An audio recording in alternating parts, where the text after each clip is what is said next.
Welcome in. I'm Lynn Jarman Johnson with Consumers Credit Union, and this is the future of work. We are so excited to have you here with us today, and we have a stellar panel to talk about work, where it's going, where it's been, and our work environment. It's a three-part series that we want you to all share along with us. Let's begin.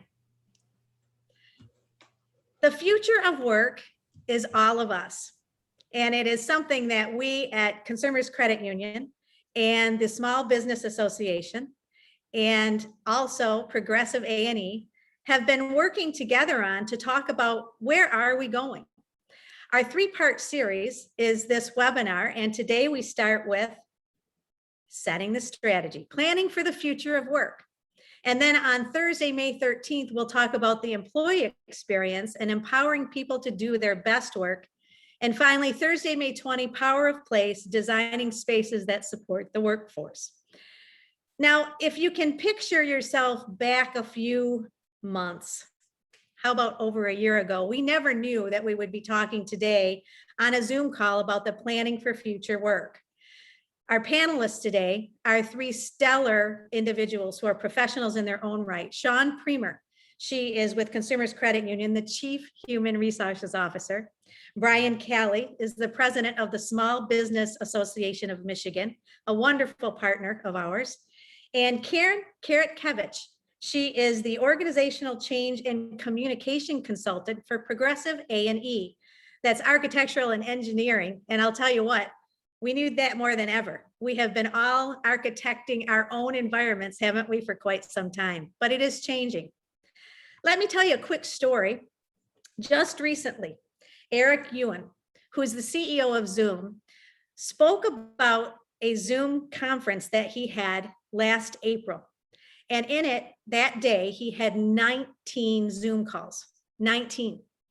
And he told everybody on the Zoom call, and they grew like 365% in their immediacy after the pandemic hit. And he said to everybody, that is a drastic change that can never happen again. And we all need to learn how to space ourselves, how to continue to work with Zoom, with WebEx, but also in person, because it is coming. And so that's the stage that we set for you today. So let's ask this question. Before we ask the question, though, I do have a quick point of reference. We are going to have Q&A throughout today. So if you have a question that you'd like, just pop it right into the Q&A, and we will be answering those as we go throughout the day. This time will go very fast, so don't forget to pop those questions in, and we'll be sure to ask them. So first, let's talk about the fact that we are recording this. You're going to be able to see it later, but we want to know from you first as we start the program. Do you have a return to work plan? That's the poll that we're asking you right now. So take a moment and answer the poll. Do you have a return to work plan?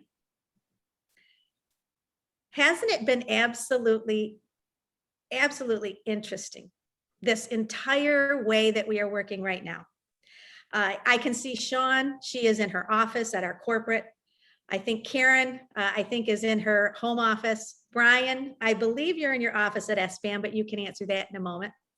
The exciting part of all of this is that we do have different places that we have learned to work. But today it's all about talking about where are you going, where are we going together, and how we can make sure if we have employees, we're doing it the same and continue.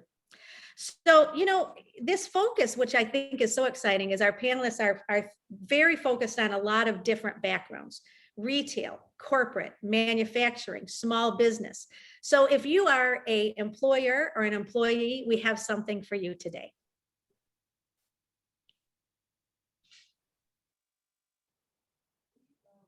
I'm waiting to see if we've got our poll results yet.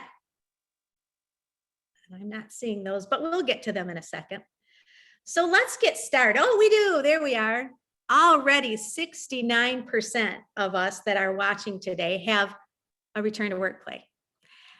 15% do not.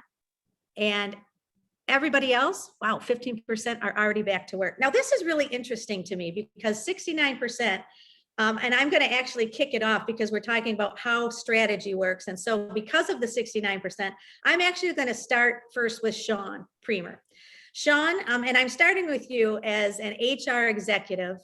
You're known across the nation, but what is really interesting to me is how has your work plan that you have performed for Consumers Credit Union with a huge team, it has been changing, hasn't it?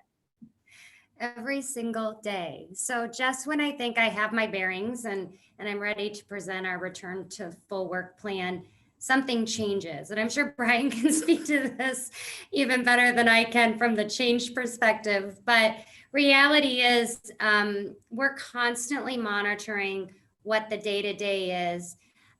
We've actually begun to roll out return to work plans, not once, but twice, that we then had to pull back. And now we're in the phase of really, we've got the plan ready, but I don't want to be premature in rolling it out. So we're really working hard at promoting vaccinations and trying to get, when we do roll it out this time, to make sure it's ready to go and I don't have to, pull it back again. So flexibility really has been the key through all of this. And I know all HR professionals have been on a real roller coaster ride, in addition to all the normal COVID stuff, in trying to manage our organizations and our employees. Karen, you work specifically with organizational change, and you must have seen such a drastic, we talk about it, quick. It was quick, and then things change, and then things move. Tell us a little bit about how you focus on change and organizational change, especially in a time of drastic change. Yeah, so you're right. There's been so much of it. And I think the most important thing is to get comfortable, embrace the change. I know that's hard sometimes, but getting comfortable with the ambiguity and learning to live comfortably in that messy middle of what we're going through right now is so incredibly important. The other thing that I often talk about is making sure that you have a clear purpose statement or why you're doing something, because often that will be the grounding factor as things get a little chaotic and it's you're unsure of what's going to happen, and we get a different mandate or a different something come down and it's changing everything at a moment's notice. We need to be able to react and adapt, but being grounded in our purpose statement and our why is so very important.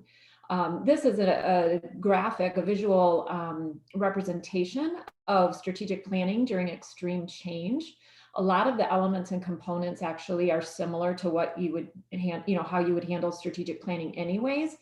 But a couple of the things that are different here that I recommend and with changes is to do scenario planning. Instead of focusing in on only one thing, one option that you're proposing would work, come up with a few of them, come up with 2 or 3, and know that different trigger points along the way could force you to change gears or move in a different direction, or perhaps one of the scenarios based on the information you have fall off the radar completely, and that's okay. But that gives you a little bit more flexibility and ability to adapt. The other thing too is a core decision-making team. You don't always have the luxury of bringing a huge leadership group or a management group along in the process when you're trying to be nimble. So identifying early on a core decision-making group that can be empowered to make decisions when those trigger points occur is very important. Brian, your name is not me, but I see you. Your name, that's the fun of Zoom. Sometimes when things are set up, the naming changing goes. But Brian Kelly with the SBAM, you represent so many businesses of so many backgrounds. Have you been talking? Well, I know you have. I see all of the things that SBAM's doing, but what are some of the top things that you've been recommending to companies, CEOs, HR professionals who are really watching as the news changes every day, and we're heading back to work? Well, the first thing is to understand what the rules are. So the compliance education is a really important or critical part of it. And it's hard to stay on top of because it changes very rapidly. So sometimes we take steps backward, more restrictions. Sometimes we take steps forward, fewer restrictions. for the first time ever, we actually have a longer term idea of what the pathway out of restrictions looks like or is likely to look like. But it also opens up a new set of questions and challenges for employers. So for example, I expect over the next few weeks, we'll hit a milestone on the governor's plan to tie reopening with vaccine rates. And so I expect that first threshold will be hit within a couple of weeks. That means that a broader scale office return to work is allowed. So now employers are going to have to really figure out exactly how they're going to manage some of these delicate issues that maybe they've never thought about before. Like, for example, it's not going to be unusual for an employer to have some employees that don't want to take the vaccine and other employees that don't want to work with people who don't want to take the vaccine. And yet we've got a workforce shortage in the middle of all this in a lot of different industries. And so you can't afford to let people go. So how are employers going to manage that?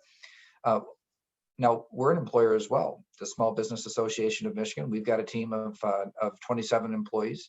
And so we're taking the approach of talking about it, right? Sometimes,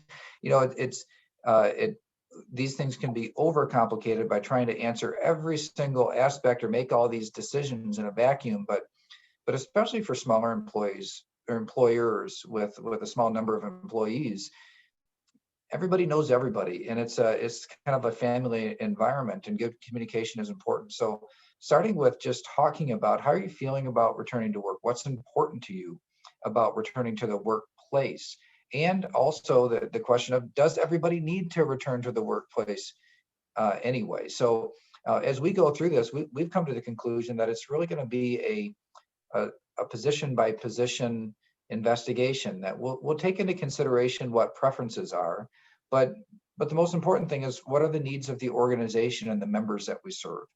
And if there are some jobs that can be done remotely still effectively, and that employee wants to work remotely, then maybe we'll set that up for that employee. And others that are maybe more social or have the types of jobs where being on site more often is important, being flexible in developing that, but taking into consideration and being sensitive about the worries, concerns, and preferences of employees will be important. So these are a lot of questions that, frankly, employers have never really had to deal with, or at least not at this scale before. And I think, and I fear for the complications that would come in trying to figure out all of it without bringing your workforce into that conversation. You might find that the answers present themselves as people really just kind of hash out what is needed. Brian, you mentioned the word change, and I think change management is something we started out with. But what exactly is change management? Karen, let's go to you. You do this on a day-to-day basis, but in a little bit of a different way. And now all of a sudden, you changed dramatically, didn't you, starting last March? Yeah, absolutely. And obviously change is everywhere, and people view that differently, and what that means. We talk about change so much, but to stop and realize that there's a very structured way of dealing with change and through change. Change management is truly about bringing people along in the process. It's the people side of change. Much like a project manager is focused on the project side of change, change management is about the people. And that's so very important, because organizations themselves don't change. The individuals within the organizations change. And so having that people-centric mindset to meet people where they are at and help communicate along the way is critically important to bringing them to the future state. You have 5 tenets of change, of organizational change, that you talk about when you're talking with your customers, your clients, and also us today. Let's hear about them. Sure. Avoiding the changing for the change, the sake of change is very important. Now, obviously, we're in a situation today where it's being forced upon us in many ways. So we're not just changing for the sake of change, but we're changing for a reason.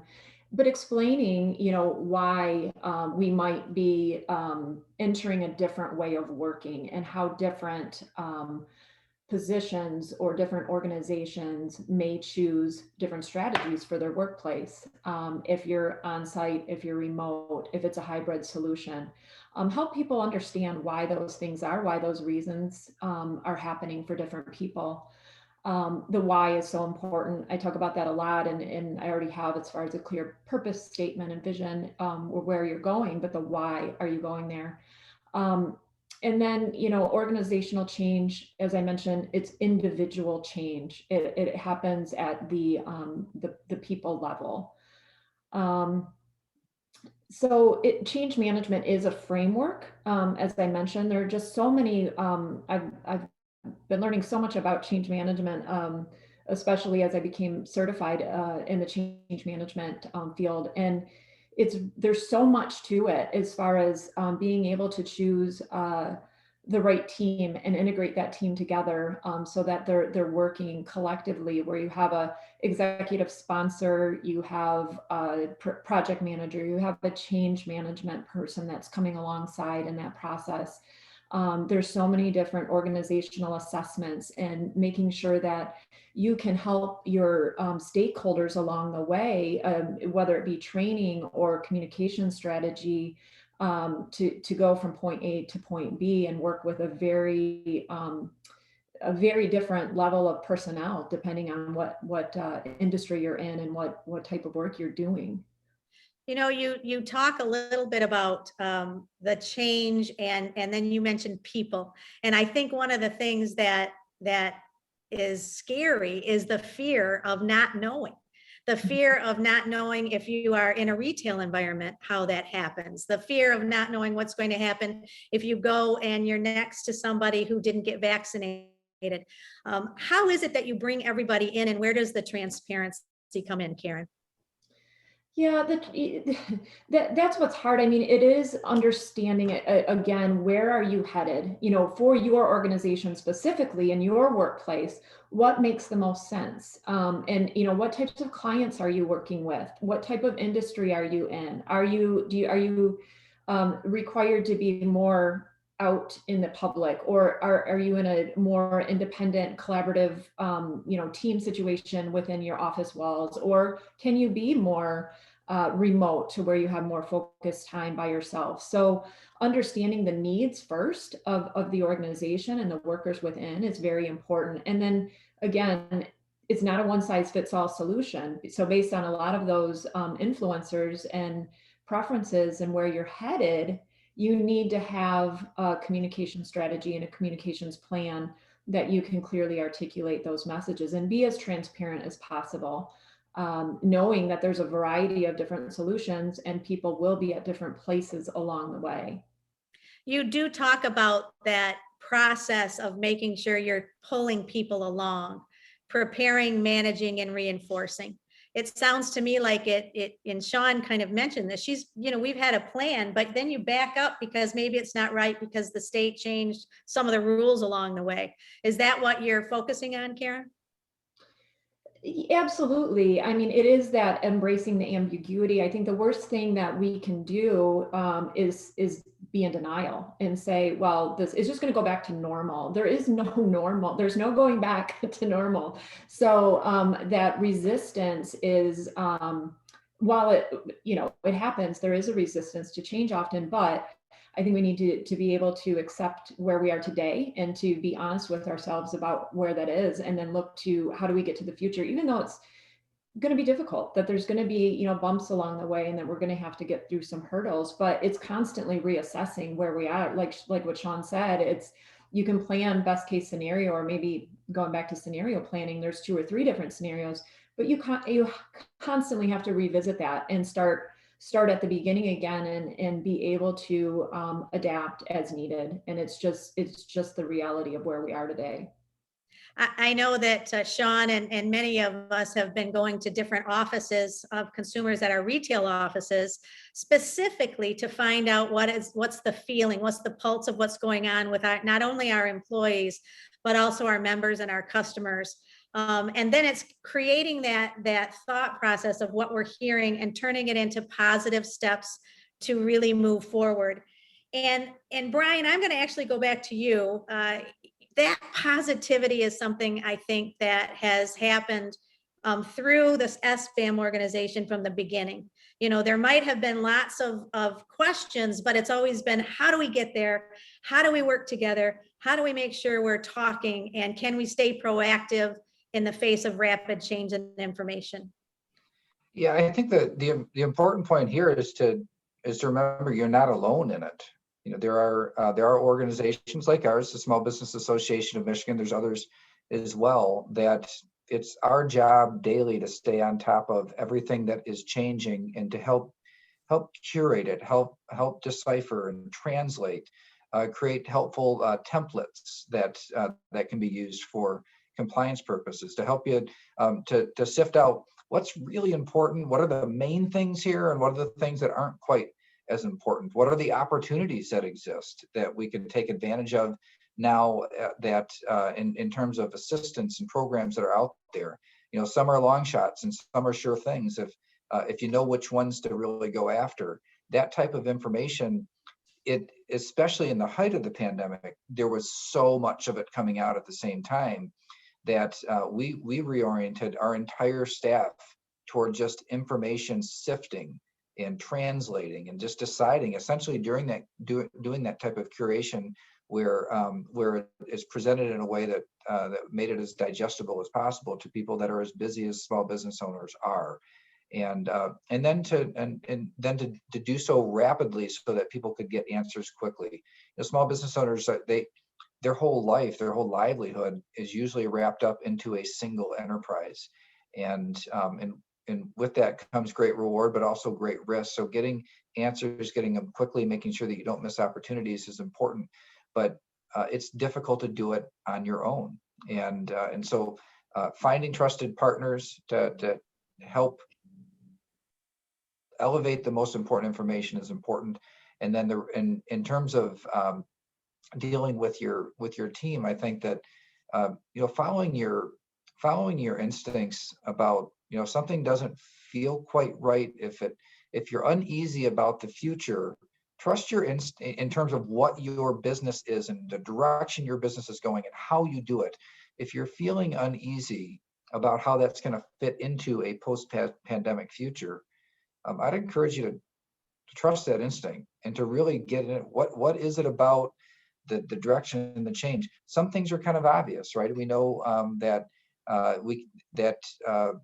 retail business, for example, has changed in ways. Retail buying habits, purchasing habits by citizens has changed in a way that probably won't go back to what it looked like before. Okay, knowing that, how does my purchasing as a small business and how does my selling as a small business fit into that new world? And trying to anticipate every single aspect of that will be really important. So you know, change is upon us, and the thing I love about working with entrepreneurs is that entrepreneurs tend to be optimistic people, because you have to be, right? To survive and being an entrepreneur, you have to be optimistic.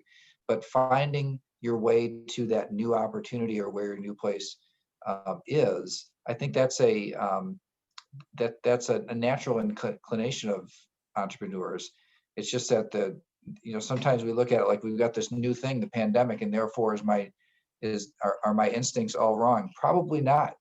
Still, you know, the world changed before too, maybe not as rapidly, maybe not in this way, but the world was constantly changing before. Trying to get ahead of that and anticipating what the changes are going to be, finding that trusted partner to help you sift through it all is important as well. And then in the end, making the best and not being afraid to embrace a totally different way of doing it if that's what the times require. You know, I think you hit the nail on the head when you talked about sifting through information and finding partnerships, because the information, it feels like, especially now, we're looking at a screen right now. And when we search, we are searching through screens a lot, but it's this communication and conversation that that helps us all connect with each other. And don't forget, if you have a question, I know in the chat, there's lots of different links that we'll be sending to you today. You'll also be able to get this presentation and reach out to any of us if you have more questions, and that's awesome. You know, when we talked about that people positivity that Brian just focused on, the entrepreneurial spirit. Sean, I'll tell you what, the people first strategy, especially when it comes to employees, employers, and then those that we serve, it has to be a balanced strategy, doesn't it? For sure. And what I will say is the organizations that will win, right? The long-term win post-pandemic, which whatever that means, right? We don't know what post-pandemic really is or when it is. But the companies that will win are the ones who get this right. Because the war for talent was already started long before pandemic. And the war for talent will continue long after. We know we have a workforce shortage in the United States that's going to permeate for many years to come. So in order to create plans that are people focused and do it well in a way that wins, you have to understand the climate of the organization. So Brian touched on this just a bit when he said, talk to people, right? Understand the climate. We all want to focus on having a positive workforce culture, but culture can shift on a dime and it can shift negatively if you don't pay attention to the climate in your organization. And the only way to do that is to talk to people. So what I love about small business is Brian has 27 employees. It's probably very easy for him to have conversations with 27 employees. We have almost 400. So it gets a little harder, right? But you can still do it. And that's what Lynn was talking about when understanding the climate of our organization. Because the last thing I want to do is write a return to work plan that doesn't address the climate. I can ask everybody to come back to work, but if I've got a third of my population who feels disengaged with that request because they don't want to work around unvaccinated people, they have high-risk people in their homes. There could be any number of reasons why they're uncomfortable. If I don't take time to understand that and write a plan that addresses that, I will fail.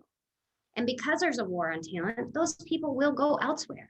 So understanding first what the climate is, and then addressing it accordingly. So the last thing you want to do is ask people how they're feeling, and you could do that through surveys or one-on-one conversations, but understand how they feel and then make sure you do something with that information. Because if you ask them and do nothing with it or write your plan the way you were planning to write it in the first place, then you get greater disengagement and employees who will leave. And then finally, devise a strategy that meets your organization and your people where they are. So, I would love to say when Michigan gets back to 55% or gets to 55% vaccination, I'm going to bring all employees back. But what I know is that will fail. Mm-hmm. So what I need to do is address my organization where it is today and write a plan that addresses it over time so I can get people where I need to be. And that was really at the crux of what Karen was talking about with change management. You have to get people where you want them to go. But ultimately, if you try to rip off the Band-Aid, you will fail. So organizations, like I said, that do this well will win in the long run because they're going to win on how they serve their customer and member, but they will also win with engaged employees that stay. Well, it sounds to me like that conversation has to start very, very much in your own heart, right? And listening is part of that. And I think, Karen, one of the things that you are going to bring up, which I passed by, but we'll get to it at the end, is the ADKAR model, because I think it really does showcase for anyone listening what are steps that literally you can take to help really bring awareness, desire, knowledge, ability, and reinforcement back into the organization. Right now, though, I'd love, and I'll start with you, Karen, let's do a round robin. Let's hear what everybody is doing in their own environment to stay adaptive to what's going on today. Karen, let's start with you. Sure. So some of it's the concepts that I already brought in as far as staying adaptive. It's scenario planning. It's being flexible, with different choices and embracing the ambiguity. I also think it is important to have a small group of decision makers so that you can remain nimble. That's often when we're not forced to make change or forced to make decisions, it can often take a really long time. When we're faced with something, such as we are today, it pushes us to be quicker. We have to respond quicker. And so making sure that you're set up to be nimble and make those decisions, I think is really important. Also building trust. Trust is so incredibly important with the culture and the organizational mix. If you've spent a lot of time building trust with your teams, with your individual employees, as a culture in the organization, you're able to be more nimble. You can be more effective, more efficient, because you already have that trust tank kind of filled up. And so when things happen, people are willing to come along in the process much easier. If you don't have trust built up and you haven't worked on that prior to the pandemic, it's going to be a little bit more difficult, because then you have a lot of resistance, a lot more resistance. And so I always encourage people to build on trust and help them to be adaptable with the changes that need to happen. And then probably one other thing is try to get new people at the table. If you don't want to do things, and you shouldn't try to do things the way you used to do them, that might mean changing group dynamics. So bring some fresh faces to the table, get infinite-minded people to the table that are embracing and excited about new ways of doing things. There's going to be a lot of innovation there. And so they might bring some fresh ideas that you hadn't thought about, or instead of having this fear about or threatened about maybe what's to come, maybe they have a completely fresh perspective that they're excited about the change, and that it's accelerated and it's moving in a direction that a different generation might embrace, and we can learn from that. So Karen, you talked about responding quick, building trust, bringing new people to the table. Wonderful thoughts and ideas. Brian, let's go to you. What are your tips that you've been using at SBAM? Intentional communication among both management and staff as a whole has been important. We do more regular staff meetings, and even more regular than that, management team meetings. Used to be that staff meetings were once a month and management team meetings were once a week. Now management team meetings are 3 times a week and staff meetings once a week. And before we were doing them twice a week. So we're communicating and all together while we're not physically together, virtually together more often than we ever have. So the communication, over communicate, err on the side of over communicating is important. We have decided to slow roll the return. So even though we have some ideas, some benchmarks that we've shared with the staff and when we want to start this process, we've also wanted to make clear that we're not gonna pressure any kind of big overnight. It's not flipping a switch. So we're gonna do this over time. We're gonna take in feedback. We're gonna learn as we go, and we're gonna adjust. So we don't have to have all the answers to get started. We have to be willing to search out, find, change, so that we can find the answers as new challenges arrive as we move forward. We have a great advantage in having 28,000, almost 29,000 members, that we have information, feedback, just pick up what is happening out there in other organizations. We take that information in, we try to find good ideas and then share them back out, but we also use those ideas ourselves. And so we've got a good base of information to work with. And the other thing is we're not afraid to try new things.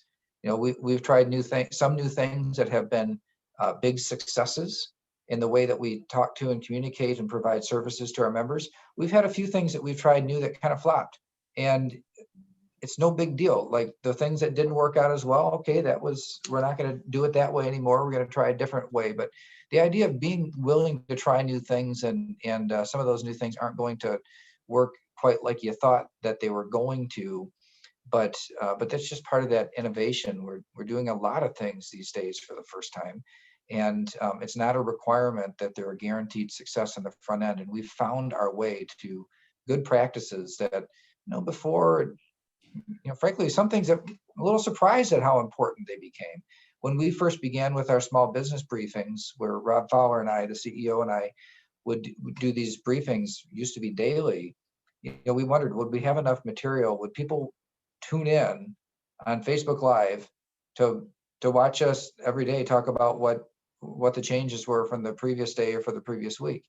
And the answer was yes. In fact, I was kind of surprised at how big the audience got and how long-term that audience has really stayed with us. And so, sometimes you try something new and different, and you'd be surprised that it becomes a core part of what you do. I love that. Our CEO likes to say, fail fast. If you're going to fail, Go on, move forward and fail fast. Sean, these tips are all things that we are doing too. And I think what Brian just talked about with how many members that he has, it truly is so many different ways that you have to use to stay adaptive. For sure. It's really interesting because a year ago, or well, just over a year ago, we had many leaders in our organization that were very uncomfortable with remote work. They just were. It's always been, we're a people-driven organization. Our culture is what drives our success. And they were very nervous about remote work. And fast forward now, it seems like, well, almost a year and a half later, here we stand, and most of our managers, really all of our managers, are comfortable with at least some form of remote work. So we've made this huge shift in a very fast way. But what I will say is when it comes to being adaptive, it's being willing to shift your strategy on a dime, right? Now, Brian gave a much better visual of it, saying flipping the switch. I said rip off the Band-Aid. I'm going to switch it to flip a switch. It sounds much better. But ultimately, you have to be willing to shift on a dime, but you also need to be willing to take a step back and take a breath and say, this is where we are today. What do we need to address today? And then tomorrow, and the next day. Because sometimes in our organization, we move so quickly that, that in this case, if you move that quickly, people can become lost and disengaged, whether it's our employee or our member and our customer, right? So, I think you guys have all given some great tips, but ultimately what I say is, try to imagine that next phase and then take a step back and say, what does that look like for us? And what does that mean to my customer? What does that mean to my employee? And how can I do this really well? Then move forward, but be willing to fail fast and fail forward because it will happen. Brian said, we've tried many things. Some of them don't work, but ultimately you've got to be willing to try because the best entrepreneurs, right? They fail so many times before they succeed. So, but we want to do our best to get this right. So while you want to move quickly and on a dime, I just say, always take that step back, look at it from a global or organizational perspective and holistically to make sure you're taking the right next step. I liken this to the difference between leading and managing. And leading sometimes takes that risk taking, but it also helps bring people along the way. Karen, one of the things that I think is out in the marketplace is the fact that there's so much chatter and there's so much, I even call it chirping on Twitter if you're a Twitter follower. But all of the places that you look in that is impacting how we think, whether that be news, whether it be your neighbor, whether it be your spouse who comes home, your partner who comes home, that influence how people are thinking about going back to work. Karen, have you found that it's easier to just take, as Sean said, take a step back? Or what is it that we do to help people understand this is the way we're going to move forward, and let's not get the influencers in the way unless it's really a great way to listen and learn. Mm-hmm. No, that's spot on. In going back to kind of what Sean was saying is taking that step back and connecting back to your strategy, on your business strategy, your people strategy. I think all too often people want to jump right to space, the solution, we got to figure out what that workplace is going to look like. Well, the workplace is meant to support the people that work there. It's meant to support the business strategy and the objectives. So you can't just jump right to that solution and expect you're going to get it right. You have to stop. I refer to this slide as kind of the equation, of it's a math problem with no math or no numbers, but it's just what do you need to integrate, and it's the business and the people. You have to integrate those strategies. Once you do that and you determine where you're going and where you want to go, then you can figure out that, what's best for a workplace model or a workplace strategy that's going to support your top talent to do their best work, and then also advance the goals of the organization. Some of the influencers, if you will, for like business strategy is more around the industry you're in, the geographic markets that you're in, the type of work required, and what are your clients' expectations. And then when you get to personal influencers, it's more around, do you have a young family at home with kids and lots of distractions and you can't really focus? Or are you an empty nester and it's a quiet space, peaceful environment where you can really get some good focus time in? Are you working at the kitchen table, or do you have a private office? There's all of these personal influencers because we're all in different places. We're multifaceted. So understanding all of the dynamics in that equation that are going to help you with choices and allowing some flexibility in the workplace. Brian, I think that you're at the SBAM office, and when you talk about all of the different influences that happen, not only for your members, but your own team. I remember a time, if you don't mind me saying, being on a call with you. It was a big Zoom meeting that we had, and you were on the phone in the car. But I mean, that's the whole concept of how things are influencing the way you're working. It really is. And, in my case, I live way out in the country. And so at that time, when this pandemic hit, I did not have high-speed internet at my house. It just wasn't available. All I had was a cell signal and a data plan with my cell carrier. And it was not reliable enough for video meetings. So what I had to do was I got this little holder for my phone that went on the vent of my car. But I had to drive my car to the gas station by the freeway and park there to do my video meetings. That's what it took to stay in touch at the height of the pandemic. Now, thankfully, they actually did end up running fiber cable down my road. So now that's why I'm usually in my the basement of my house. Today I had a meeting at the Capitol a couple blocks away. That's why I'm in my office in Lansing now, which I normally wouldn't be.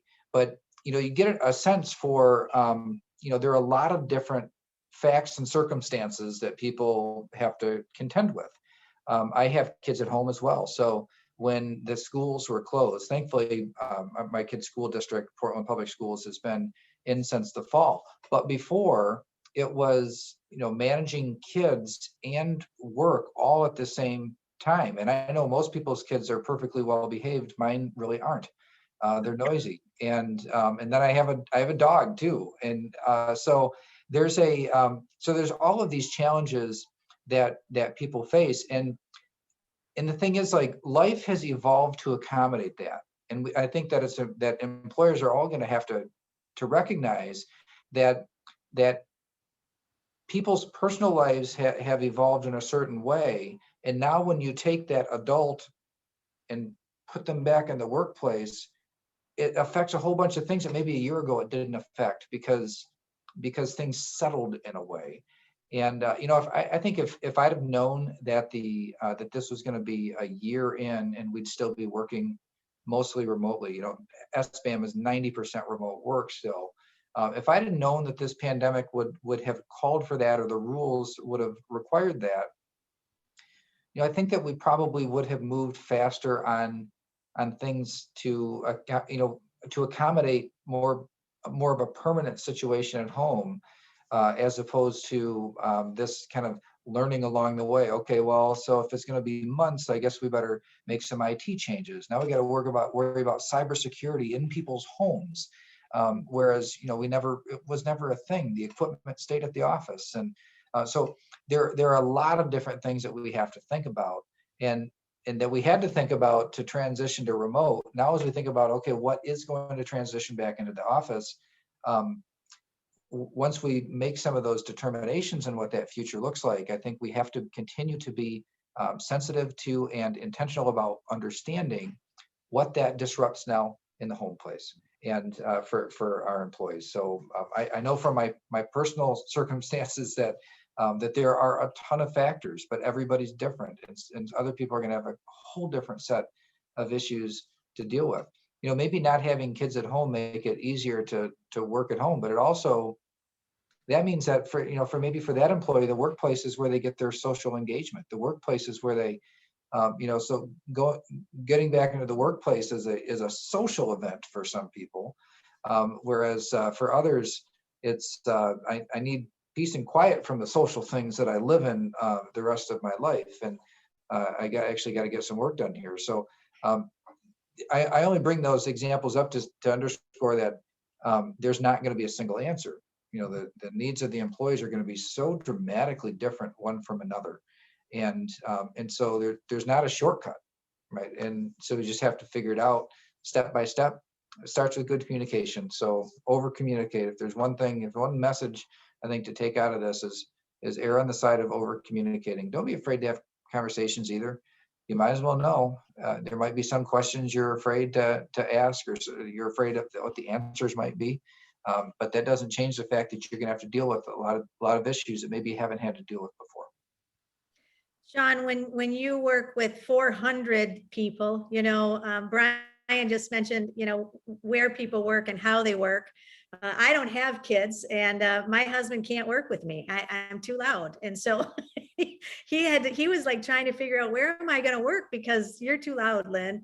And Sean, you know, every single person is different. So when you're working with employees that all have a different avenue, we were lucky in the fact that we were pretty much ready to remote work. I mean, we had the capabilities, we just had to put it into action. But then what other doors open that change the impact of what we're going through? Yeah, you know, it's really interesting because a year ago, within a 14-day period, we shifted 80% of our employees to remote work. 80% out of just over 300. And when you think about what we do as an organization, I'm still in awe of that today. How we made that happen is just, it was a monstrous task that we had teamwork and the right key people involved to make that happen.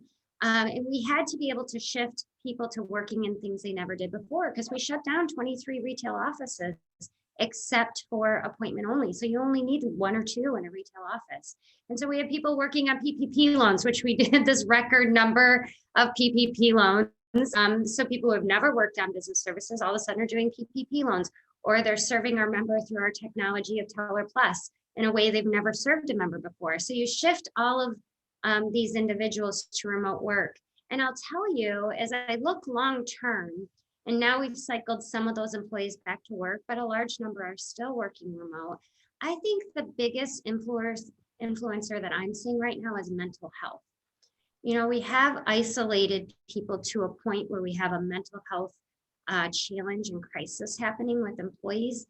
And so what's really going to influence how they come back to work, when they come back to work, is making sure that we can meet their physical and emotional needs as humans. Because when you isolate people who weren't meant to be isolated, you get some challenges. So I think as we begin to cycle people back, we have to understand that isolation has created sensitivity.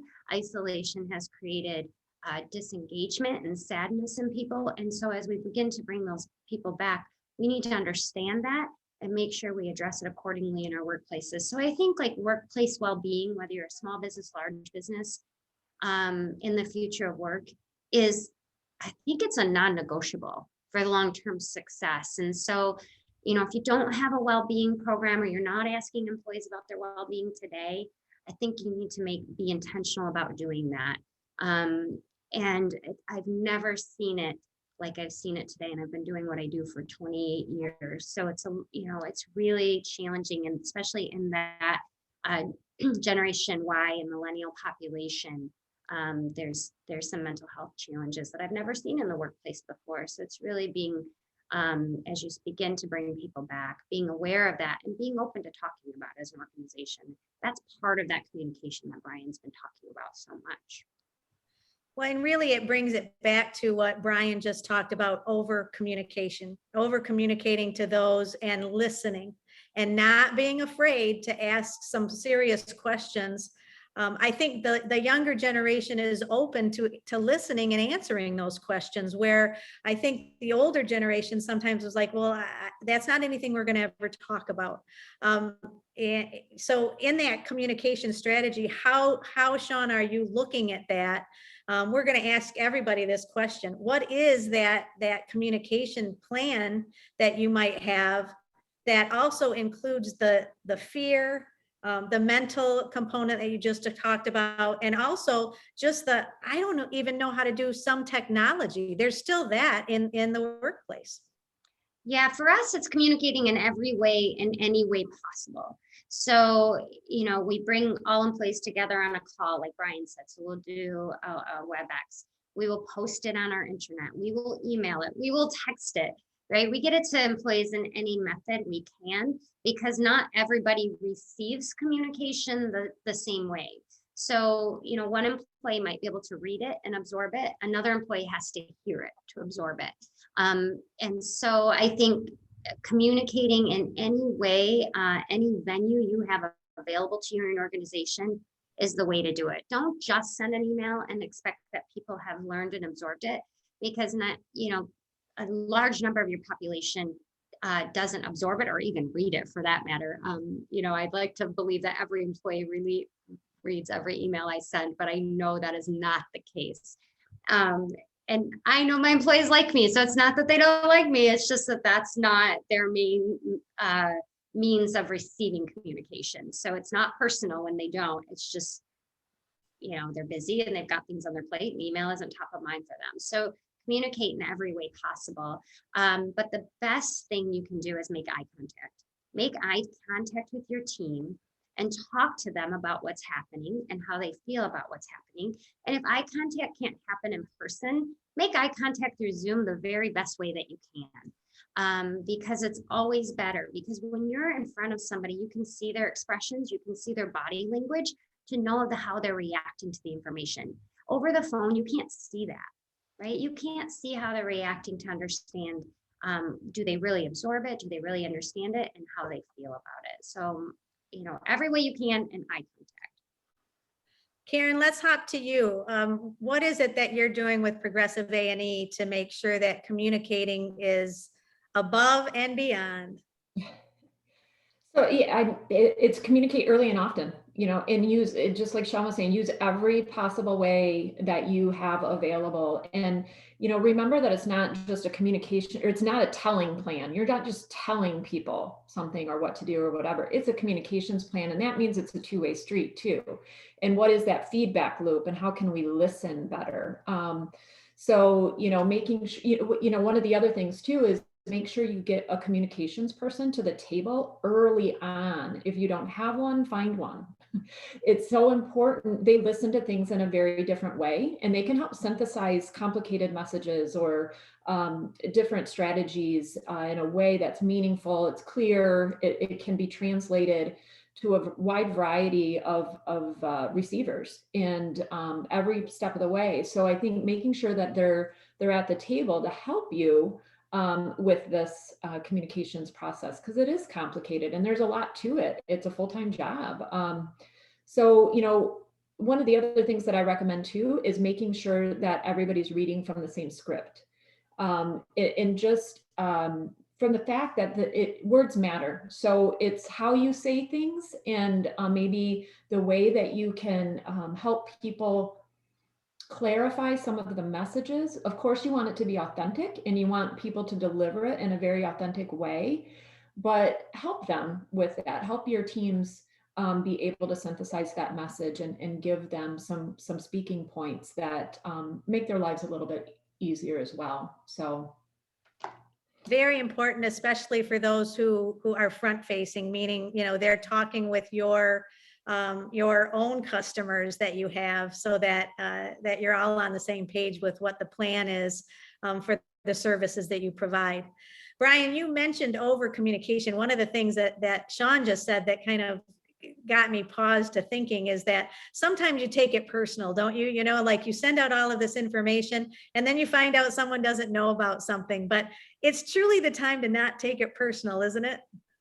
It is, and it happens. You have to recognize it happens all the time. All of us get inundated with information. There are things that I miss, and so somebody, I can't just assume I send something out and everybody drops it and gets right down to, what did Brian just say? But I think that with the idea of over communicating, you give multiple opportunities for feedback, input, and for information exchange, that you increase the possibility. And by the way, multiple modes of communication as well. We tend to think of this stuff as passive, you just kind of send it out en masse. But that might not be the best way. In fact, in a lot of times that's not the best way to make sure that it's absorbed. And so it might be a good way to kind of get it out there in the first place.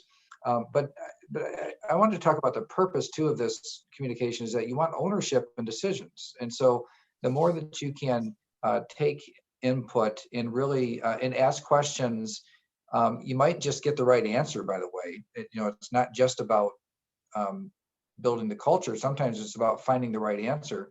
So there might be a question that you're really, really kind of struggling with. I don't know how I'm going to answer this question. And it's one just to give the classic example that so many employers are faced with right now is I've got these three groups of employees. I've got ones that don't want to have a vaccine. I've got ones that really don't care either way. And then I got ones that don't even want to come in unless everybody's vaccinated. How are we going to deal with this? Well, maybe the answer is to ask the employees, okay, you got this concern. How would you like to see me deal with this conflict that we have in our office? What would you need to see happen in order for this to, kind of put that employee in your shoes, give them a little bit of ownership and thinking through, okay, well, how would we do this? And so that's I think that's going to be an important component is for employees to feel some ownership. And even I know there might be some people watching saying, oh, brother, I got enough things to worry about. I've got to make these decisions but it is so hard to find people right now. And so you have to either you make it work with your employees or you might have to do without employees for a while because, there's great difficulty in finding people to fill positions these days. So I think it's worth the extra effort to make sure that we come out of this together as a team and people have real ownership in how that future looks. Well, I'll tell you what, this time has gone so fast. We do have a couple of moments for some questions. Lori Berman, do you mind if I have you come on screen? Lori is with SBAM, Small Business Association of Michigan. She's helped us put this together. Lori, number one, thank you for all of the info that you've been placing in chat. And I'd also like to thank Adrian from Consumers who's been helping on this as well. It's been awesome. Any questions that you see coming in, Lori, or any thoughts that you'd like to say? Yes, I do have a question from Gary, and it's regarding incentivizing shots. Are you doing any incentives for employees to get vaccinations? I can kick that one off just because we've got our big push right now. So right now we're starting with encouragement, and we're doing really well with that. But we'd like to hold an event with our employees later this summer. So one of the things that we will be doing is we'll have a mechanism for employees to upload their vaccination cards. And we will do a wellness incentive for where they can cash in for Amazon gift cards or other types of gift cards if they upload that vaccination card. I think it's important because as employers, we can track that and we should know, right? We should know who our employees are that are vaccinated for many reasons. And the CDC has all kinds of them. But ultimately, that will help us be better informed as an employer to know what we can and cannot do. Karen?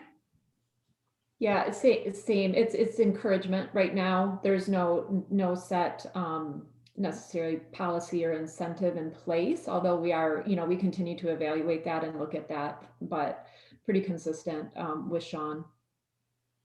Yeah, and same here. I mean, we try to share credible professional information, share why it's important, and hope that as many as possible choose to go down that path. We have noticed, though, many members that have started different types of incentives, and we also want to make sure people are aware that you actually can get a tax credit on your quarterly filings if you give paid time off for somebody to go get their vaccine. So maybe the afternoon off to go get a vaccine might be enough incentive for somebody to do it. So there are some built-in things that, kind of relatively low-hanging fruit to have happen, but I've noticed others that are doing things like gift certificates as well.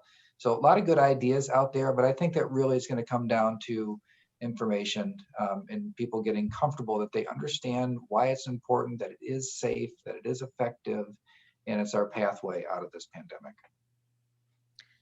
Well, Lori, thank you so much. Is there another question? Sorry. No other questions, just a comment from Anne, one of our participants on Zoom, saying the benefits right now of Zoom is that you can participate unmasked. So during this mask time, it does give you a chance to see what someone's smile and a twinkle in their eye. So take advantage of that in the Zoom, the virtual realm. So That's it. true. So true. Well, Lori, thank you so much for helping us coordinate. We really appreciate it.